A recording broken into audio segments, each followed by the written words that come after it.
Good morning, everyone. I'm so happy that you are able to join us today. So welcome. I'd like to welcome you here as well. As Natalie said, I am Jennifer Gordon. I am the director for the Center for Creative Business Innovation with Humber College, part of our COI network. As well, I'm also the director for Humber Galleries. I am a white woman, middle-aged, my hair is silver and long, and today I am wearing a pair of glasses and a dress with pink and graphic cream markings on it. So I'm going to start us off with the basic Humber land acknowledgement, and then I'm going to talk a little bit about what we're doing with those. So Humber College is located within the traditional and treaty lands of the Mississaugas of the Credit, known as Adobegok, the place of the alders in Michi-Saugik language. The region is uniquely situated along Humber River watershed, which historically provided an integral connection for Anishinaabe, Haudenosaunee, and Wyandot peoples between the Ontario Lakeshore and the Lake Simcoe Georgian Bay regions. Now home to people of numerous nations, Adobegok continues to provide a vital source of interconnection for all. So when we're thinking about land acknowledgements, and sometimes you hear a person say, "Why do we do those?" or "How do we have impact behind those?" For me, those land acknowledgements are always a call to action, to consider who I include and how do I include them, to consider my communities and how I build them, to consider my impacts, my powers, my privileges, and how to seed space and to share those. And to consider my daily actions that are taken and how those impact the land and the communities on them. It is a land acknowledgement after all. And a lot of the land across the globe right now is in crisis and is literally burning up in flames in a lot of places. So to me, land acknowledgements bear repeating and reminding and actioning until we have reconciled and healed our treatment of the land and our fellow beings and relations on it. So where do we place value? And why? To me, this also interweaves with the land acknowledgement, and it also interweaves with our conference today and tomorrow. And this question leads us into Culture's Compass. This is our third annual event, and it was originally created in response to COVID. Many cultural conferences on offer out there have barriers, multiple barriers to them. They are invite only. They have steep fees to join if they are not invite only. They often can segregate groups by seniority, by size of organization. You can be facing travel impacts, accommodation, all of those types of things. So we're hoping that Culture's Compass combats this by being as accessible as possible. And we really are trying our best to meet online accessibility standards. We can improve. So if you notice something that we can improve on, please do share it with us. And we're always eager to adopt, change, and make those impacts. But back to the land and the question of value. Where we're placing it and why. The arts have been hit steeply in COVID, very steeply. Precarity was highlighted amongst a number of groups. Artists and arts organizations, amongst them, were very steeply hit. So why are some groups precarious and others less so? Why, for example, does the film industry tend to make a lot of money, whereas some of the other forms of arts and culture don't? And that comes back to what are we seeing as valued and why? What is being funded and what isn't and why? All of this goes back to choices and decisions that have been made in the past and can be examined now to dismantle, to reorganize, and to set up in a way that is healthier, I would say, for all to join in. And in the end, what I'd like to say is I hope that the conference today and tomorrow offers hope. There's a lot of trouble and trauma out there in the world right now, but there's also a lot of beauty and there's a lot of opportunity for us to undo what has been done and to learn from each other in ways that are going to be healing and strengthening for industries such as culture, for artists, for groups that have been put into or kept into precarious positions by other power structures. So it's not, people say, oh, it is the way it is. The film industry makes money, others, do and don't. It isn't what it is, it's what we've made it. And with that as the piece of hope I'd like to offer, we've made it and we can unmake it, or we can remake it, or we can change it and have a different type of dialogue and a different type of impact. So with that in mind, I would like us to enter into the space with hope in our hearts and learning, and to be surprised and to experience some joy, and to also have a feeling, even though we're digitally a community and we're not physically together right now, but that hope that we can experience some of these sessions as well as some of these artist performances as an experience of collective effervescence.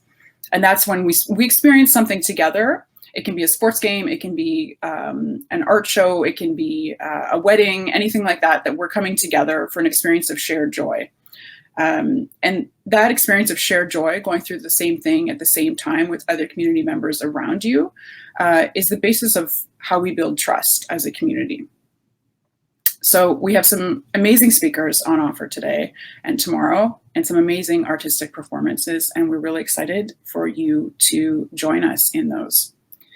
I'd also like to mention that we have a graphic recorder named Jordana, who will be seen possibly on screen throughout the conference as she does graphic recording, which will be shared with all at the end. I'd like to now introduce our keynote speaker, Zainub Verjee. Her keynote is called Art After the Virus, the Politics of Imagination. Zainub is the ED of the Ontario Association of Art Galleries and has been a trailblazer for her generation, and is a leading figure publicly and a senior arts administrator in the Canadian culture sector. She's widely recognized as an institution builder, a strategic thinker and leader, and a thought leader on the international arts and culture sector. Please visit our website to see her many achievements and accolades, and to learn more about Zainub. With that, I'd like to welcome Zainub to the floor to kick off our keynote.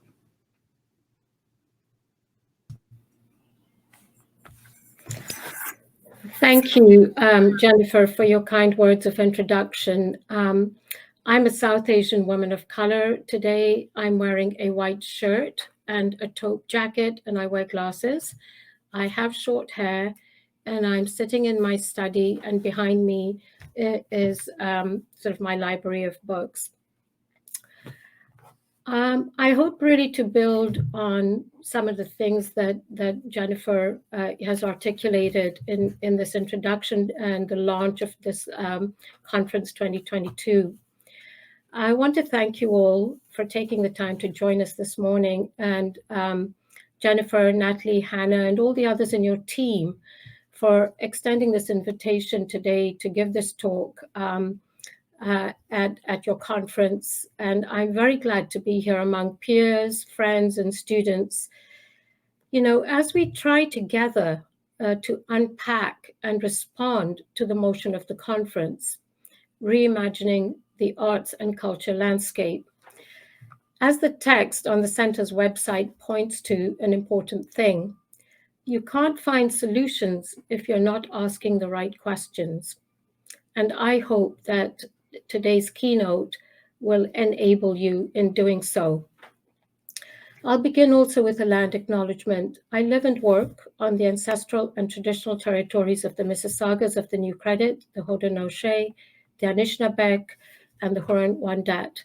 This territory is part of the Dish with One Spoon Wappum Belt Covenant and is also covered by the Upper Canada Treaties. I am grateful for the teachings and relations of the Indigenous peoples.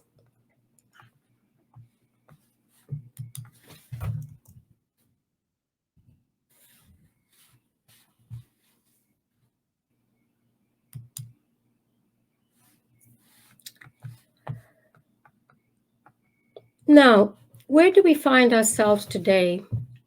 After 2 years of a pandemic and an economic crisis at hand, we're not in a good place, in a different place, and even in a difficult place, and an uncertain place. Can we imagine our way out of this place?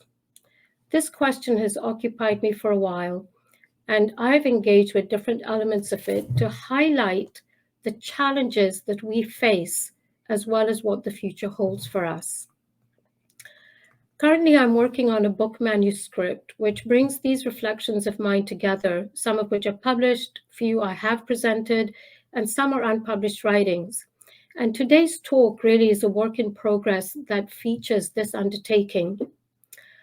Today, I want to sort of identify 3 features of this difficult moment. And then subsequently, I will trace some examples of what did artists do to make change happen, and conclude with why politics of imagination is one of the central issues that we confront.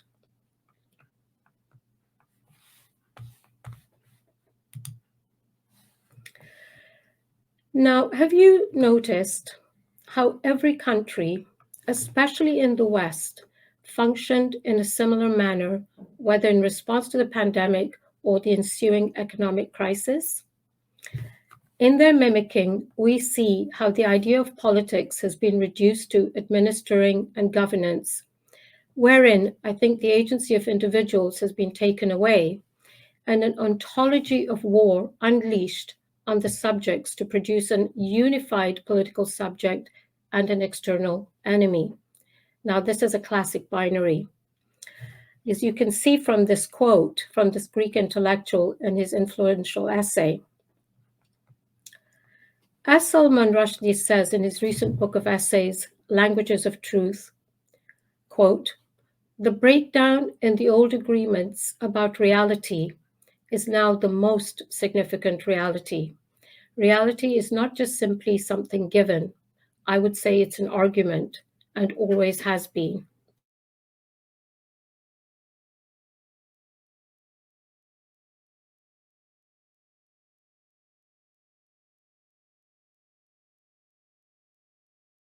And we are seeing this in the growing rise of populism across the world and the many claims to reality. As scholars have argued, quote, that the main affect that the nation state tries to manage in relation to the pandemic through the ontology of war is anxiety. They argue that the nation state tries to alleviate anxiety by framing it through the ontology war, and this leads to the appearance of a potentially racist and nationalist affective climate where the enemy is no longer felt to be the virus, but members of other nations as well as minorities. They argue that the pandemic reveals both the political ontology of war is central to the foundation of our political communities and how this ontology is used by the nation state to manage feelings of anxiety and insecurity, unquote. So the question we have to ask here is, where does art fit into this reality?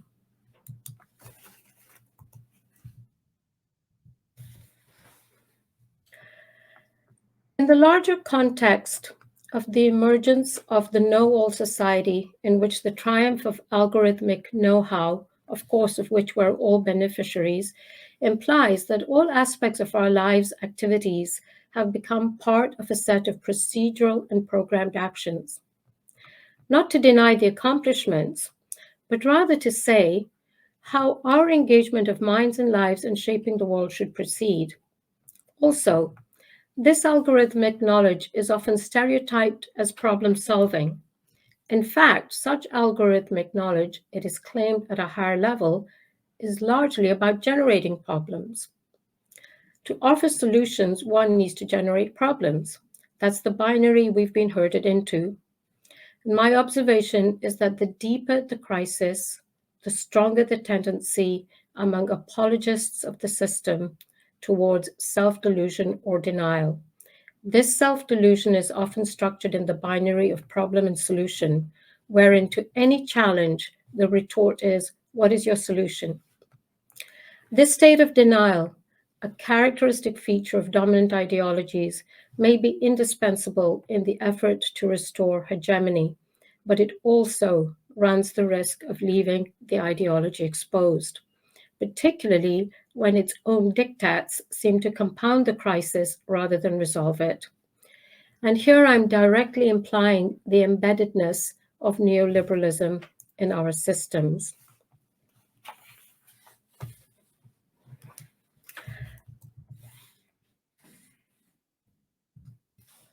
I see a resonance of these ideas in the work of the German artist Hito Sterel. And central to her work is the notion that global communications technology and attendant mediation of the world through images has had a dramatic impact on the conception of politics, culture, economics, and subjectivity itself. Hal Foster sums up, these works are rooted in an analysis of late capitalism's social, cultural, and financial imaginary via distinctive object lessons, instances in which tracing the circulation of data, sounds, and images reveal otherwise illegible structures of power. He terms it as, quote, the algorithmic non-conscious. As she points to the irony of contemporary life caught in the capitalist web, alluding to the growing regime of capture, and you all know capture, and she remarks, we successfully impersonate a human for a machine. Now bear this as our context, and let me now touch upon a couple of features of this complex moment that we confront.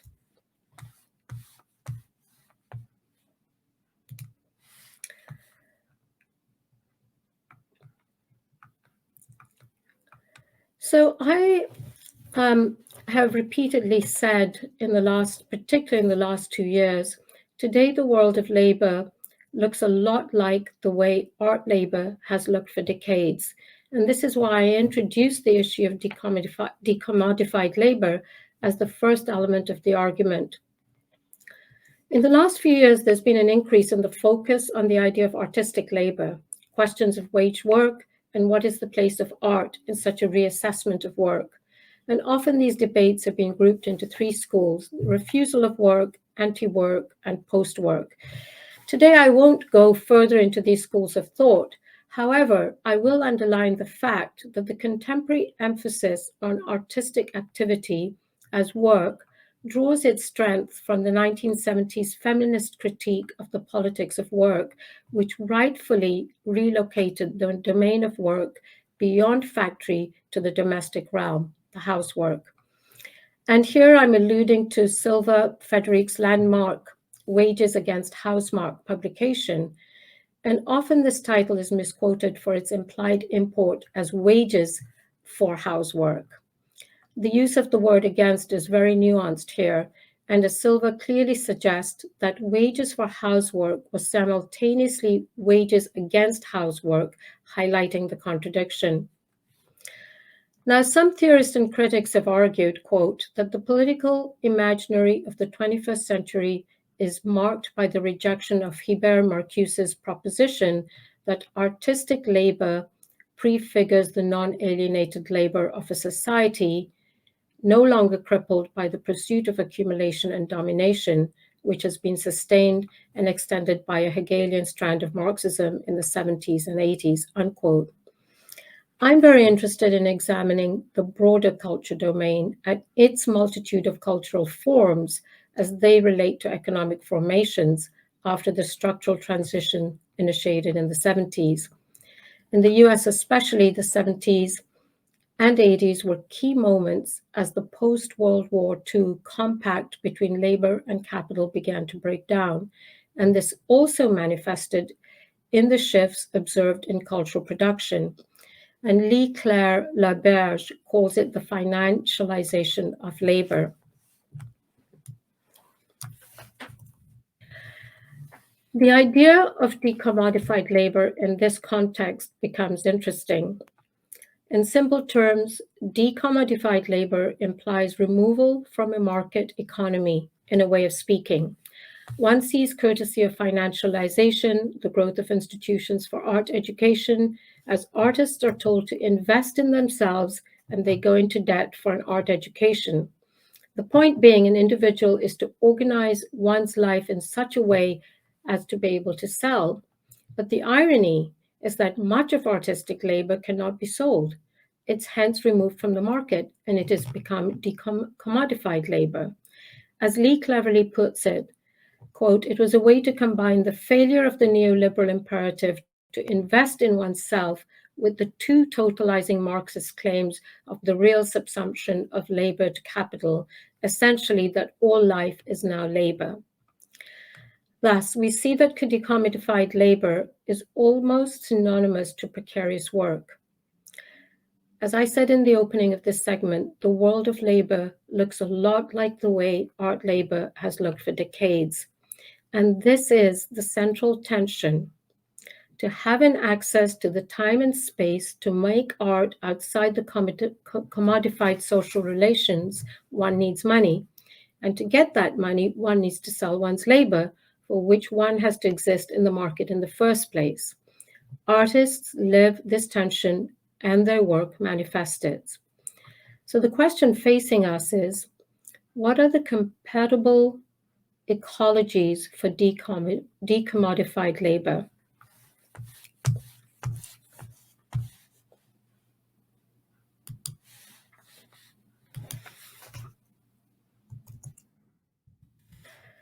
Now, closely related to this notion of decommodified labor is digital labor. This is a growing area of research where the focus is theorizing digital labor and virtual work. Definitions, dimensions, forms, and as Scholar Mize says, quote, "Digital labor on social media resembles housework because it has no wages, and is mainly conducted during spare time, has no trade union representation, and is difficult to perceive as being as labor. Like housework, it involves the externalization or exterritorialization of costs which otherwise would have to be covered by the capitalist. The term crowdsourcing expresses exactly an outsourcing process that helps capital to save on labor costs. And like housework, digital labor is a source of unchecked, unlimited exploitation," unquote. Now, as you can see on the screen, alluding to digital labor, Michel Giaros says it is a major issue arising from the convergence of technology, the academy, and labor, the increasing vocalization of the liberal arts. In the last 2 decades, we see IT joining hands with the market, making it winner-takes-all models. William Doreciewicz has precisely written on this new paradigm in the digital age, one that is changing our fundamental ideas about the nature of art and the role of artists in society. A year ago, I and William had an opportunity to speak together on a podcast. How we are embedded in an IT and market paradigm, which is dictating the terms, i.e., we're talking about the platform economy. And at the core of entrepreneurial societies, the question remains how to generate sustained and sustainable economic growth built on high-value, well-paying jobs. In our pursuit of harnessing the digital ecosystem, the platform economy, we also have to keep an eye on how there's a restructuring of what would be considered a delivery of cultural services. A new reconfiguration of what I call SET, sports, the SET complex, SET entertainment and tourism, and it's recasting cultural planning and thus communities in a really different mode. Let's take a pause. Let these thoughts settle as we explore the second element.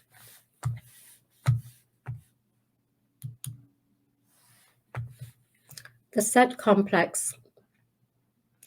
Concomitant to the idea of decommodified labor in the arts, we see a similar prevalence in the amateur sports sector. An amateur sports person is in the same boat as the artist.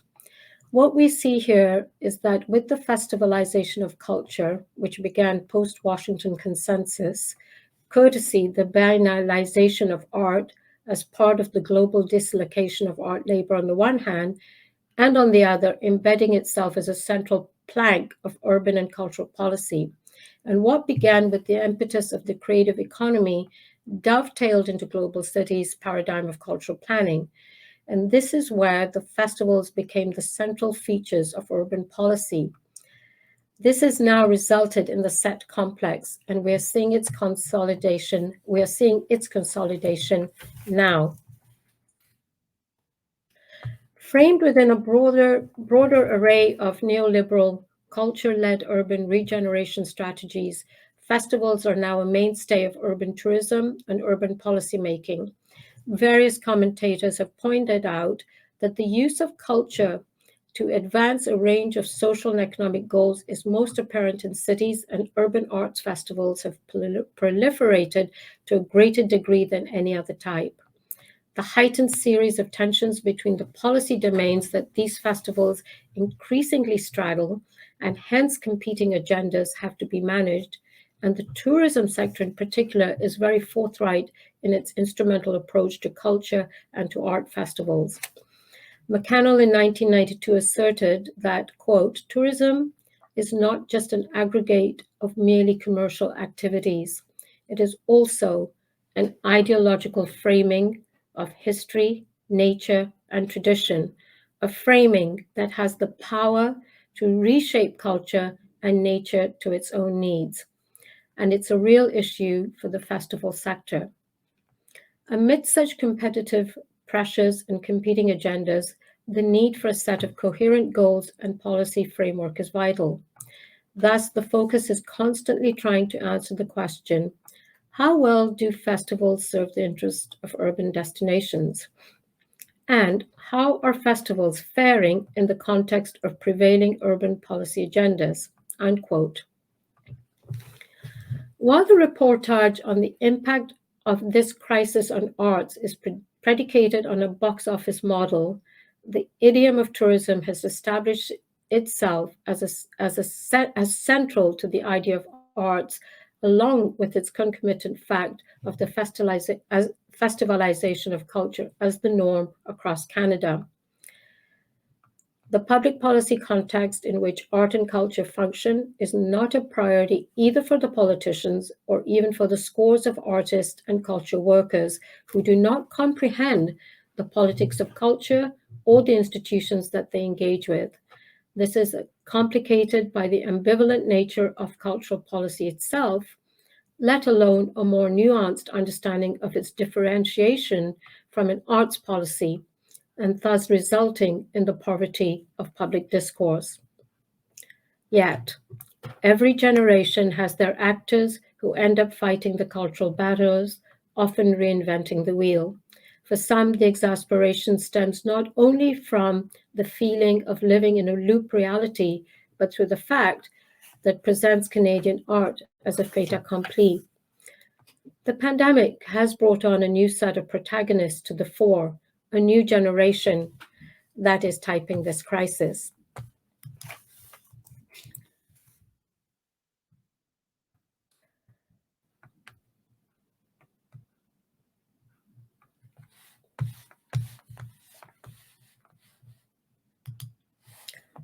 Now, this brings me the capacity to imagine, and this brings us to the third aspect of my argument.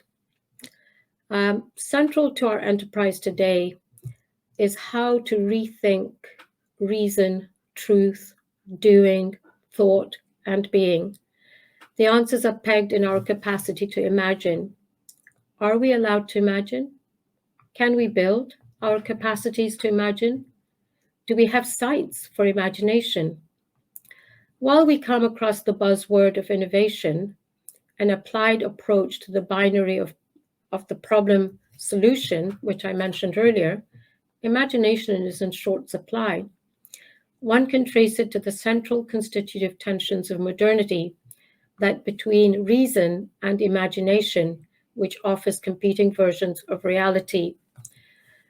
The modern understanding of the imagination as authentically creative is one of the preconditions for contemporary elucidations of social imaginaries. How do we understand the link between imagination and the imaginary? Kathleen Lennon explores the links between imagination, regarded as the faculty of creating images of forms, and the imaginary, which links such imagery with affect or emotion and captures the significance which the world carries for us. There are some fundamental questions, such as whether there's a distinction between the perceived and the imagined, the relationship between imagination and creativity, and the role of the body in perception and imagination. Now, while in my inquiry, I'm drawn more by the role the imaginary plays in the formation of the self and the social world. I've drawn heavily upon certain writers, and principally the works of Castoriadis, Paul Ricoeur, and the Canadian philosopher Charles Taylor. Castoriadis uses the concept of the imaginary to describe how societies tend to construct mythologies around social orders and means of production. The imaginary is essentially social and transcends individual, subjective representation. It is a cultural ethos. It is a domain of signification that emerges ex nihilo out of history and does not refer to anything particular or immediate. Rather, it produces significations that organize human behavior and reinforce social relations. Cornelius offers an interesting way out, quote, rather than searching for an absolute truth, we are, when thinking, engaging in human creation in order to be able to encounter the real. When entering the metaphorical labyrinth to explore the real, we simultaneously create new interconnecting corridors to negotiate, end quote. He adds, this is our life world, the social and historical world as it is given in our experience and understanding, whose reality we come to know only in fragments as we articulate and problematize it and debate its meaning. And this requires what he called thoughtful doing, on which the further development of our social, cultural, and historical worlds depend. Now, on the other hand, social imaginaries offer a handle to the way that social, cultural, and political phenomena are understood and problematized. Explorations of social imaginaries compromise inquiries not only into horizons of cultural meaning that fundamentally shape each society, but also into their further articulation as instituted and instituting cultural projects of power and social doing. And scholars like Susie Adams, Jeremy Smith, and others have highlighted in debates over social imaginaries, quote, that it marks a qualitative shift in the way that social, cultural, and political phenomenon are understood and problematized. Investigations into social imaginaries redefine overarching ontological, epistemological, and anthropological problematics on the one hand, as well as concrete political and social questions on the other. Let me identify three aspects in discussing social imaginaries in brief. One, social imaginaries emphasize the properly social aspect of the imagination instead of reducing it to a faculty of the individual mind. This is the difference between the imaginary and the imagination. And concomitantly, this can be extended to the difference between rationality and reason. 2, social imaginaries grasp the imagination as authentically creative rather than as merely reproductive or imitative. And 3, as social imaginaries take society to be a political institution, it emphasizes the situated nature and collective forms of social interaction, in particular regarding democratic politics and the capitalist market economy. In a related vein, it does not reduce analysis of social formations and projects of power to normative considerations alone. Now, this audience might wonder, how do we bring around the change?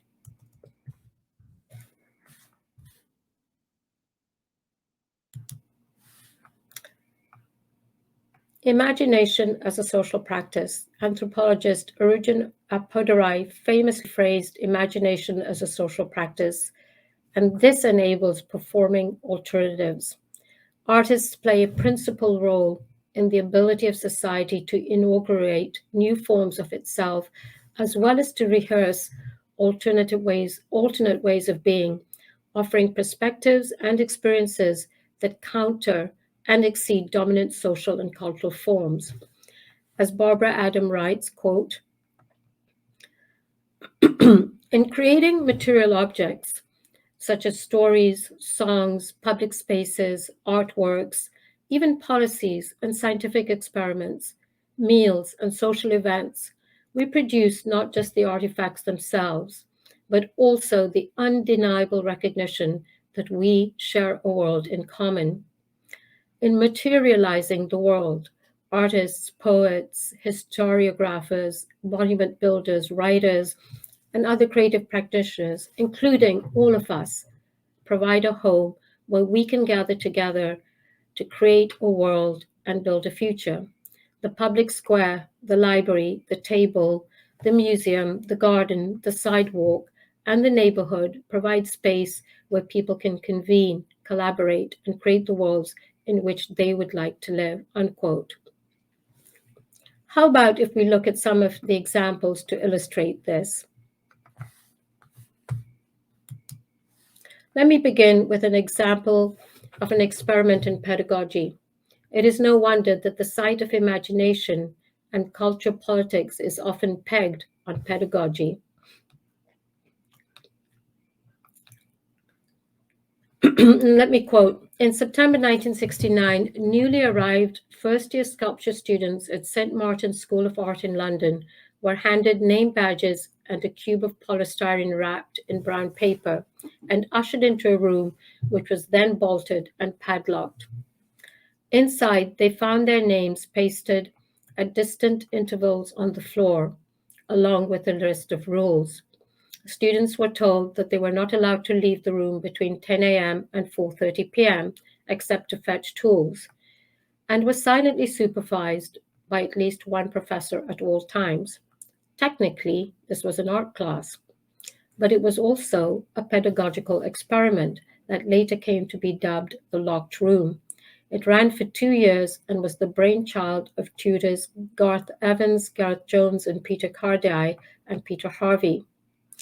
Looked at today, it's a bizarre footnote in the annals of art history that correspond with the coronavirus era, quarantining and surveilled forms of labor. Now you see two late images, one of the class and second of the book, a new collection of interviews and ephemera, The Locked Room, 4 years that shook art and education. It was published by MIT. And my colleague and friend, Rosemary Keshwani, curated the 2019 exhibition at London's Laura Gunnell Gallery, end quote. Now let me move to another example.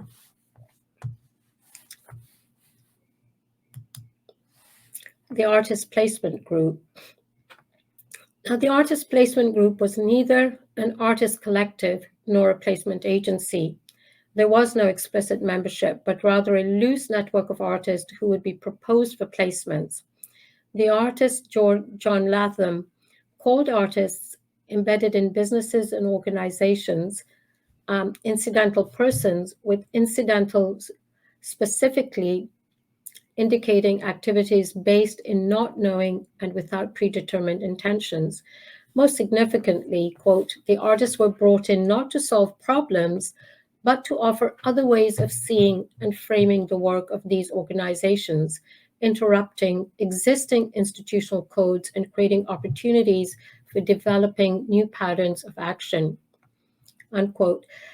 So this artist placement group initiated and organized placements for artists in industry or public institutions where artists researched, worked on projects, and realized artworks. And they made the case for the mutual benefit of the artist's presence in organizations. Artistic practice and knowledge would no longer be confined to the studio and the gallery, but their field of activity would be extended into the commercial, industrial, administrative context to act upon societal organization and decision-making processes. Now, the emergence of this APG concept took place against the backdrop of an ongoing discourse, not only in the UK, about dematerialization and moving away from object-based understanding of the work of art. The statement, context is half the work, testifies to this spatial and ideological shift, sort of out of the studios and into the institutions of society, from object-based work towards information, to site-specific work, and to social relationships. And this initiative was originally conceived by Barbara Steveney, previously Latham, and led to the founding of the APG organization in 1966, remaining active until the 80s and really involving professionals from a range of fields. Now let's go to let's go to the next thing, Documenta. The image is self-explanatory. It's Joseph Beuys at Documenta 5. Documenta 5 actually is a very critical event in the institutionalization of this practice. Alas, this year it has seen increased contestations that led the Director General, Sabine Schorman, to resign.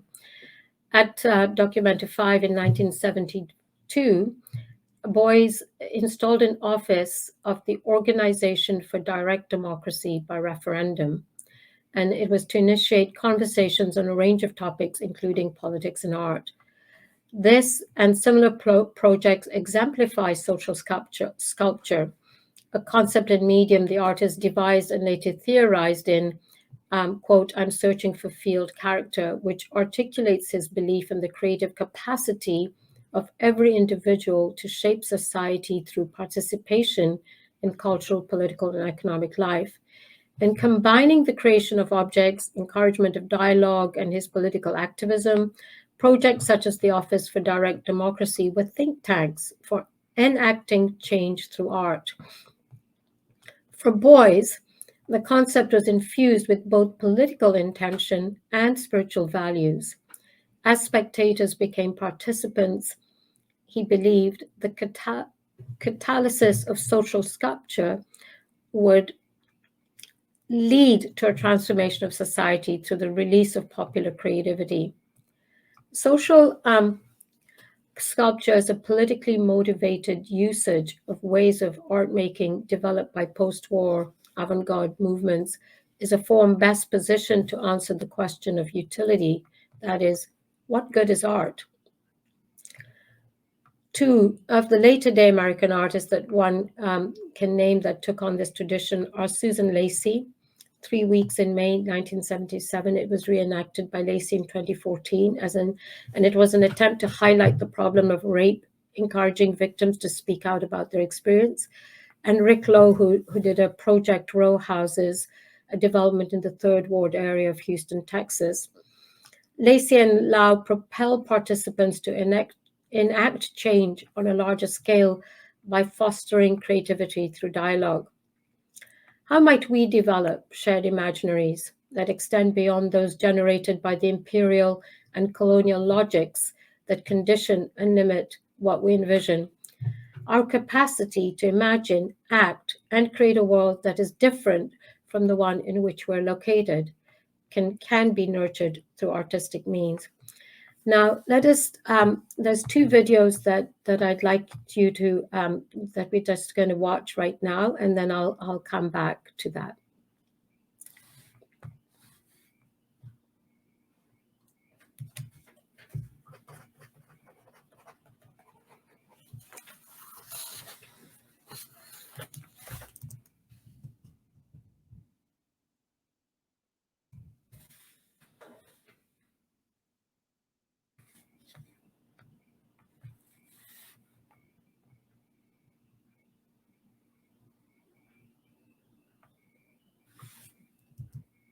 The Ghana Think Tank is an artist collective formed in 2006.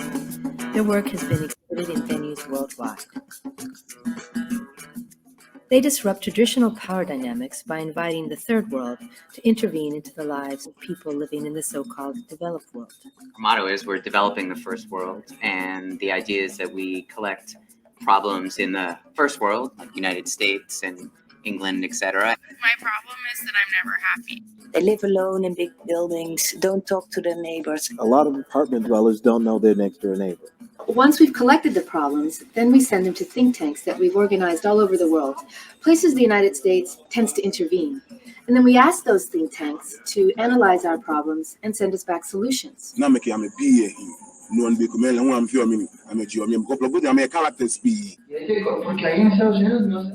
of the think tanks commented on the American problem of social isolation and the effect it was having on our cities.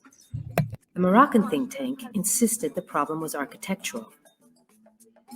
They said to us, you need to stop this obsession with the single-family homes and each family separated one from the other. Instead, you need housing more like ours. That's communal housing around a common courtyard with a single entrance. Then you'll have community. When the Ghana think tank was invited to do a project in Detroit, they teamed up with neighborhood organizations and decided to implement the Moroccan solution. We're in Detroit's North End neighborhood. This community at one time had 55,000 people. It's now south of 10,000. They are moving people out at a saddening rate, and we intend to do something about it. I saw the structure and I was like, oh, that is gorgeous. And something so different that this area doesn't have. They were plans and drawings and renderings, and people look at it and go, I want that. The project will transform formerly abandoned houses and buildings into 8 homes facing a shared courtyard with a single entrance. The thing I really like about this work is that instead of demonizing Muslim culture, we're looking to them for help where American solutions have failed. The SUNY system is backing this project. Not only are they supplying architects, but also access to high-tech production equipment like CNC routers, 3D printers, and laser cutters. The project is a model of how local residents can partner with outside organizations to build housing that is beautiful, affordable, and enhances the neighborhood without displacing local residents. You can create public or quasi-public space, which is in fact owned by the people who are there, but shared by others as well. And that creates a different kind of wealth. I'm ready to get to work and be a part of it.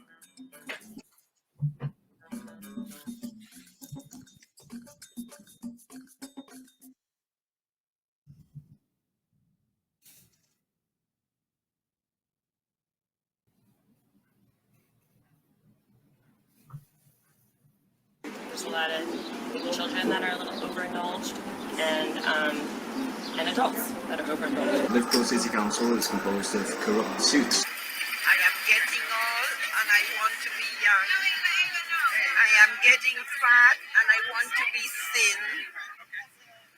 I would like to have sex instead of dreaming about sex. Well, How do you find your passion? The kids driving around with that crazy boombox in their trucks or their cars.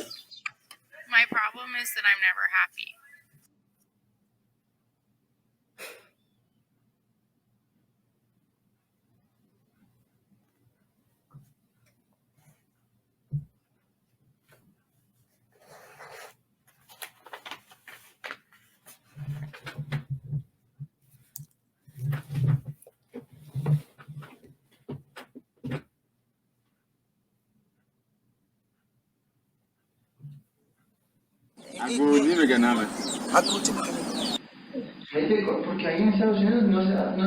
This is a problem, and this is a racial problem. Una de las cosas que más admiro de Estados Unidos, de la cultura.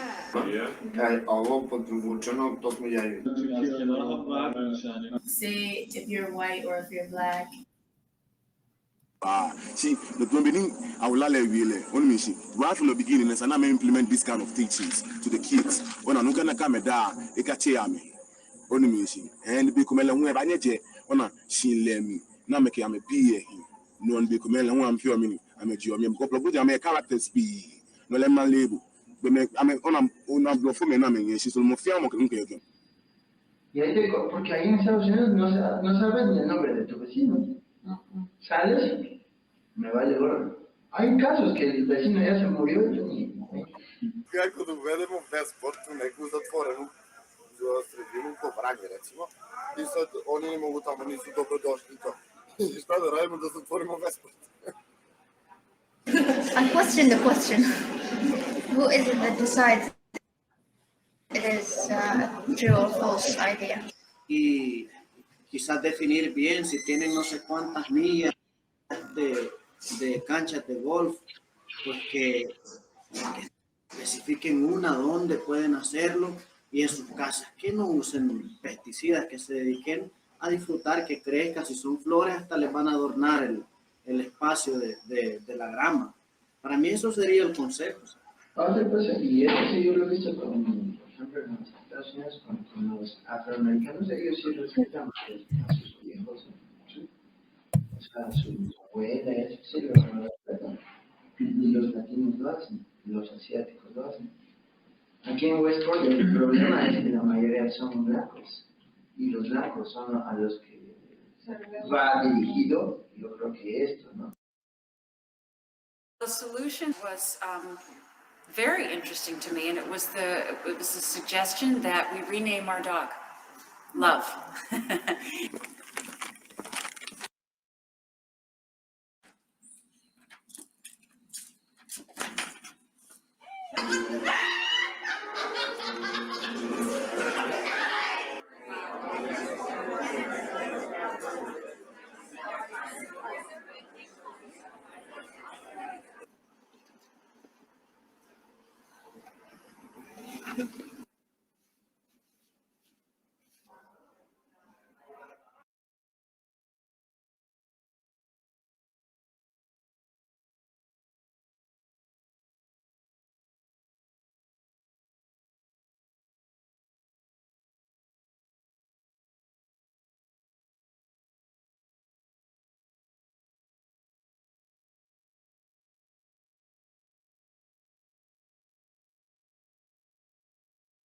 Nos suena en la ventana del vecino para que entienda que ya la mascota dejó de ser el problema y el problema ahora somos nosotros. O sea, yo creo que al final de cuentas, lo que siempre he dicho, la tolerancia.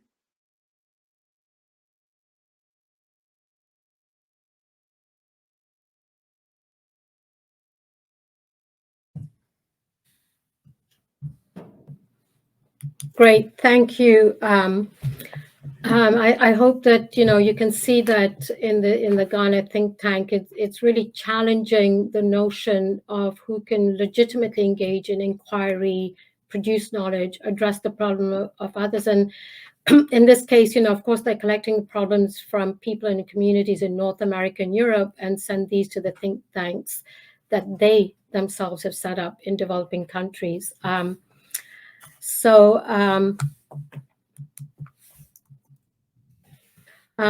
move on.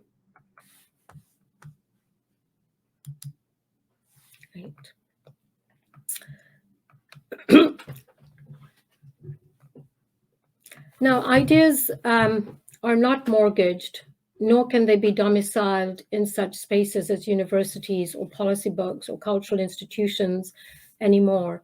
And hence, all the more reason as to why these spaces, event or institution, become sites of regurgitation at best, and hence remain much removed from producing a discourse. It is an irony of the present times and an urgency, I think, of today, that is, about the free agency of ideas, a fact which is compromised by multiple forces, the state, market, class. And finally, when one invokes an agency, it is no doubt about its ontology and politics. And in keeping with similar calls for action, I launched this eponymous institute, Zainub Verjee Institute, ZVI, and it's a social sculpture to really try and build and shape public discourse by nourishing and nurturing free agency of ideas for a healthy society. And it anchors the journey from thoughts to action as encapsulated in ideas and its modalities: reflective, speculative, meditative, discursive, and performative, which we believe are beyond any form of domicile or institution. So what I try to impart today in this keynote, and thank you for letting me do so, is that imagination is the most endangered site in our contemporary condition. And so towards the end, now I want to pose this question: does this struggle for people's imagination define our politics? If yes, then art is the ultimate form of politics. And with that, I'd like to say thank you to everyone, and for allowing me to share my thoughts with you today. And that brings me to the end of my keynote.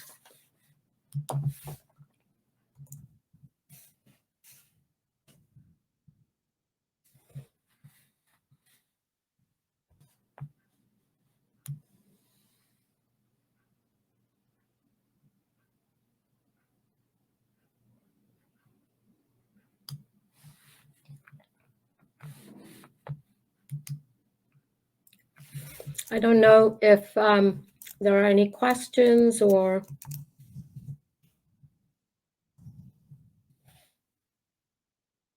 There is a small window for a Q&A if anybody does have any questions or comments.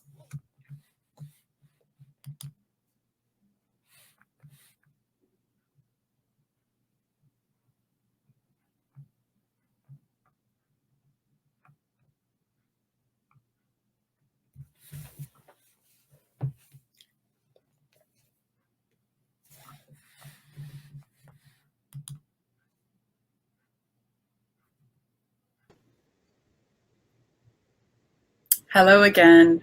Thank you so much. That was a fantastic talk. A lot of those pieces were new sources of information to me and were very inspiring as well. If we have any questions, please do pop them in the chat, and I'm happy to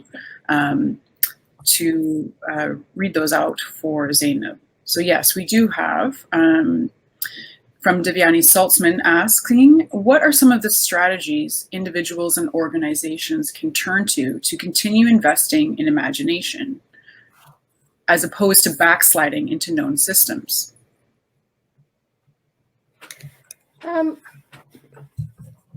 Yeah, that's a good question. So I think what I was trying to outline is really, first we need to understand where we're at and why, we're in this state, because I think that unless we understand exactly what the state is in terms of that endangered side of our imagination, it is going to be very difficult to slide out of those known systems, let's say, put it that way. We have to know how to ground ourselves on our political selves, actually, first. And my talk was really about some, I mean, we hear these ludes: let's innovate, let's reimagine, everyone wants to reimagine another future. We are still going through a pandemic, but without understanding the politics of reimagination or of imagination and how do we access that. And so I think I mean, I don't have solutions for you today. I see that, we have to understand the political economy in which we are situated, which actually is working completely against us, so that we don't access our imagination, because if we do, then things will really disrupt. And usually the state doesn't want us to do that. They don't want us to question the world that we live in too closely. So that's what I can say on that. Thank you. Shannon Litzenberger is also posing a question for us.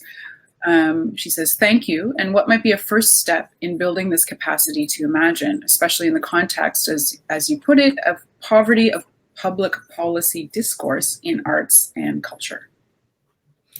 Yeah, I mean, just I draw back to what I just said. In fact, is that we have to willingly engage in different types of public discourse and create.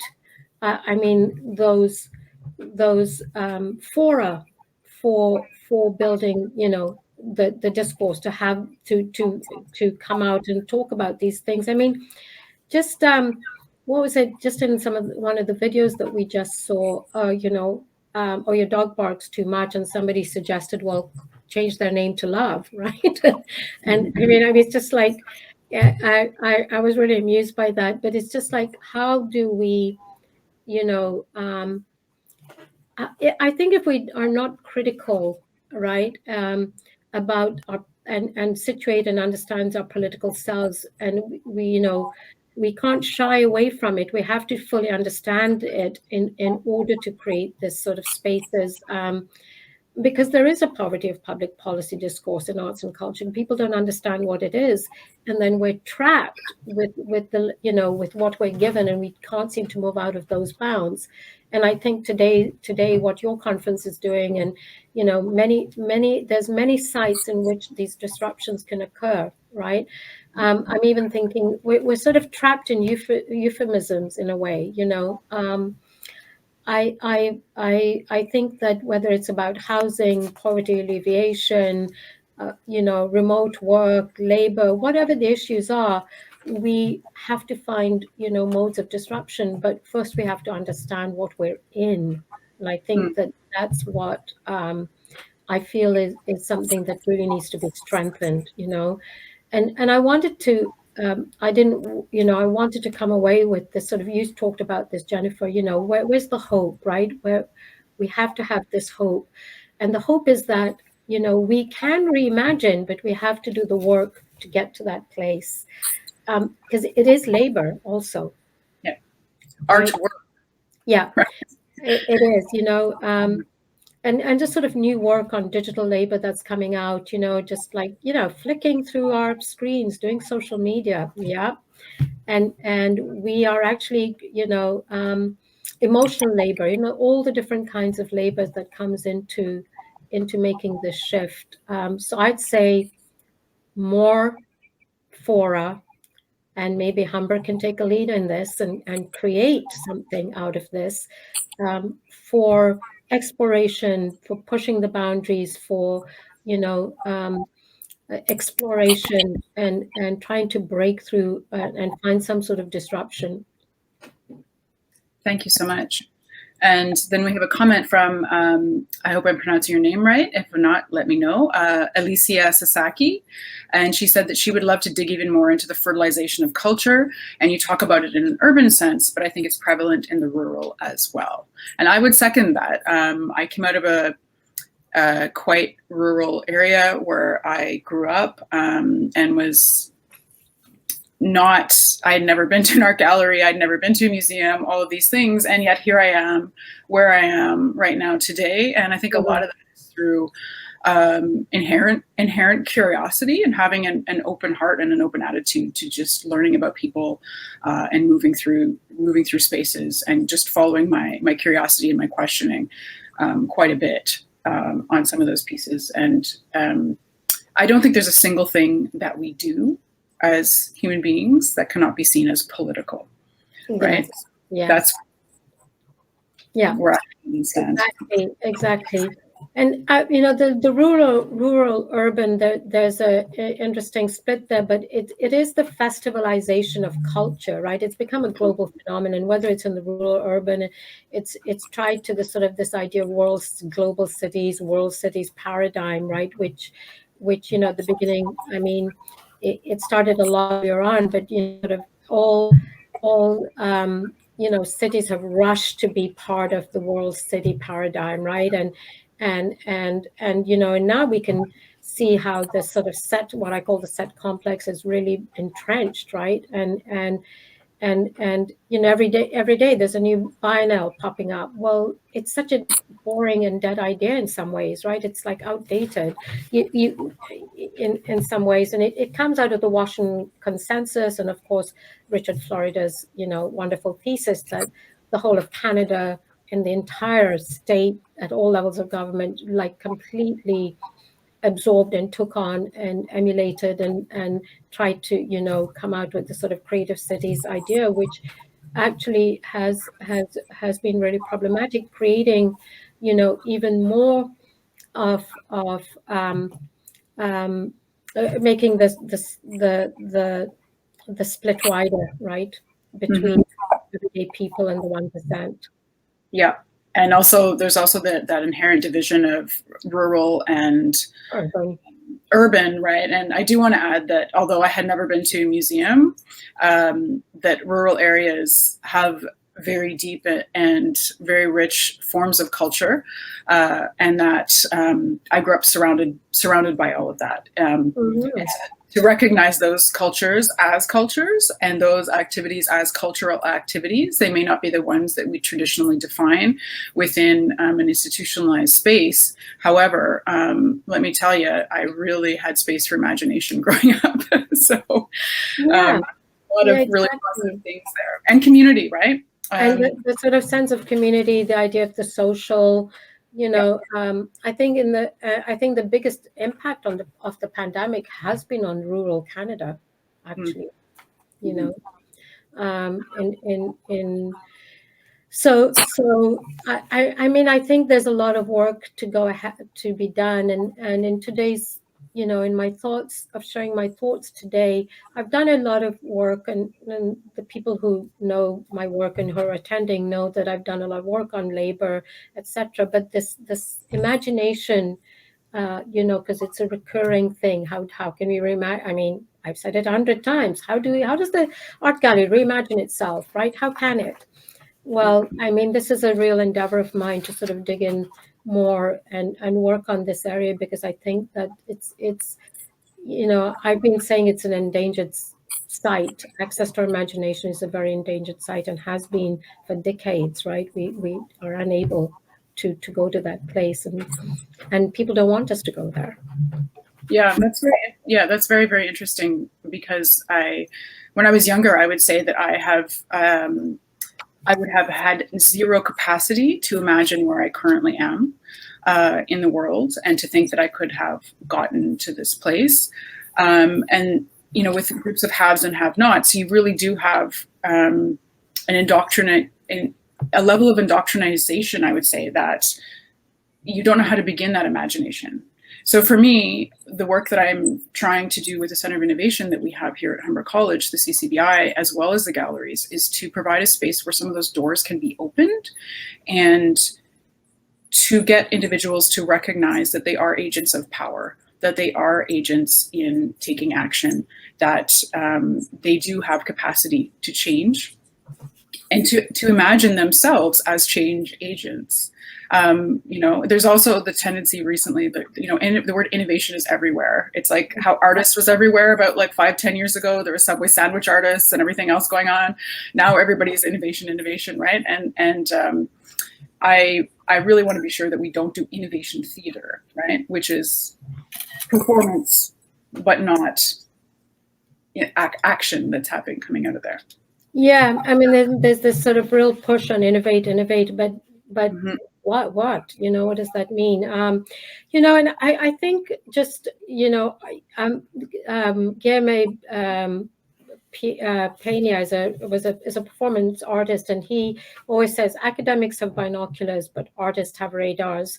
And, you know, find your radars, artists, get out there, find your radars, because actually I think that for me, you know, art is the ultimate form of politics, and through it we will be able to, and we can come together to create the things, the new things, the reimagine new things for how we want to be in the future.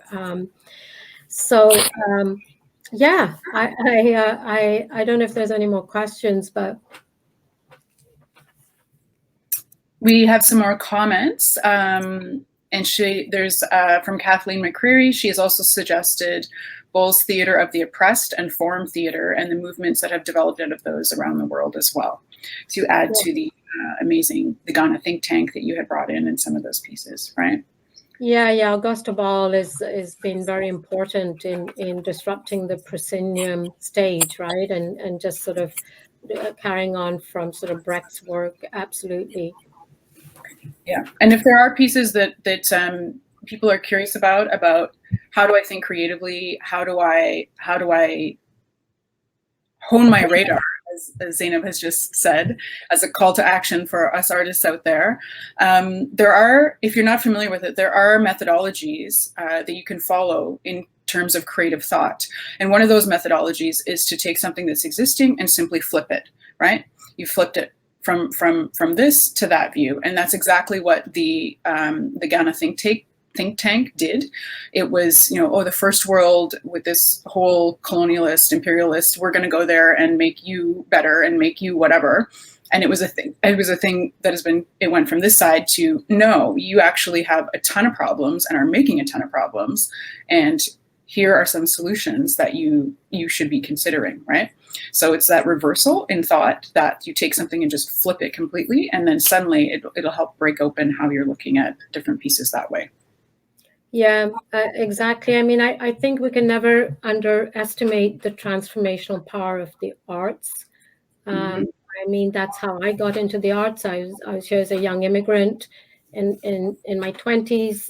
I came here in the 70s, and I had an opportunity through Simon Fraser University to audition with a company called Institutional Theatre Productions, and basically it was a partnership between University of Victoria and Matsqui Prison, which is a medium security prison, and we went and did theatre with, we did Mac the Knife, Brecht's work with the prisoners, and what I witnessed inside the prison and the power of the art to transform those people is actually what led me out of my scientific career, medical career, to the art world.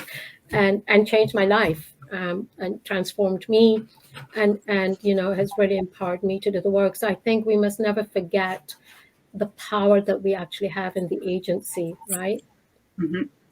That's very, very interesting. I didn't know that about you. That's fantastic to hear, and thank you for sharing that. I think that there's a couple pieces that have really stuck with me from your talk, but the one that is ringing the bell loudest in my brain right now is about the piece where when artists were coming in, and you're thinking about how do we transform? That seems like such a huge, overwhelming, abstract thing, right? But if you break it down, I think for me, transformation is is being able to look at something in a new light and from a different angle. And that also can be related to innovation, right? And once again, it's like, you know, taking that thing and flipping it onto the other side, right? You've transformed it simply by asking questions and allowing those questions to be considered in a way that individuals will be innovative and having an innovative mindset and a growth mindset about what they're looking at, just with having a new angle to literally see what's in front of them and the systems that they're embedded in. Right, absolutely. Well, you know, I think you've got the day ahead and tomorrow, and I think there'll be some very exciting conversations. I hope to join some of them.